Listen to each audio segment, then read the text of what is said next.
Hi అండి, అందరికీ నమస్కారం. అందరూ బాగుండాలి అని మనస్ఫూర్తిగా కోరుకుంటున్నాను. ఈరోజు అయితే వీడియోలకైతే వెళ్ళిపోదామండి. ఈ వీడియో కనుక మీకు నచ్చినట్టయితే లైక్ చేయండి, సబ్స్క్రైబ్ చేయండి, సపోర్ట్ చేయండి ప్లీజ్. మేమైతే ఈరోజు ఆంజనేయ స్వామి భిక్ష అయితే వేశామండి.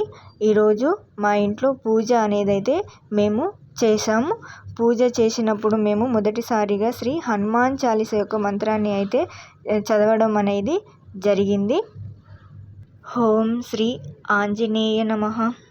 శ్రీ గురుచరణ సరోజ రజ నిజమాన ముకుర సుధారి వరుణ రఘువర విమల యశోజోదాయక ఫలచారి బుద్ధిహీన తను జానకి సుమరిరౌ పవన కుమారికి బలబుద్ధి విద్య దేహి మోహి హరవు కలేశ వికార. ఈరోజైతే మాకు చాలా బాగా ఆనందంగా ఉందండి. మేమైతే చాలా సంతోషంగా పూజ అయితే చేసుకున్నాము. పూజలోకి మా ఊర్లో ఉన్న స్వాములు అయితే రావడం అయితే జరిగింది. మా ఊరిలో మాల వేసుకున్న స్వాములు అయితే నాతో మరియు మా తమ్మునితో పూజ చేయించారు. ఇంట్లో పూజ అయ్యాక ఊరిలో ఉన్న ఆంజనేయ గుడికి వెళ్ళాం. అక్కడ కూడా దేవునికి అభిషేకం చేసి కొబ్బరికాయ కొట్టామండి. మన ఇంట్లో మంచి జరగాలి అని మనం దేవుణ్ణి కోరుకుంటున్నప్పుడు మనకు కూడా దేవుణ్ణి భక్తితో దేవునికి మన పూజ నచ్చేలాగా ఎంతో భక్తితో శ్రద్ధతో పూజ చేయాలి.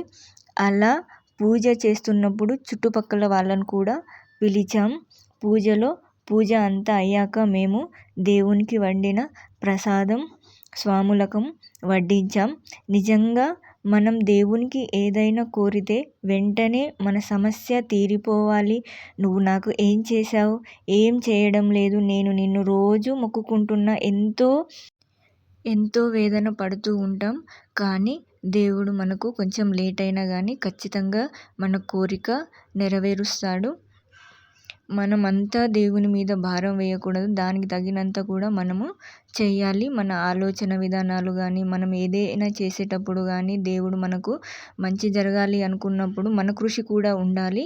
అప్పుడే మన సమస్యలన్నీ తీరిపోవడం అనేది జరుగుతుంది.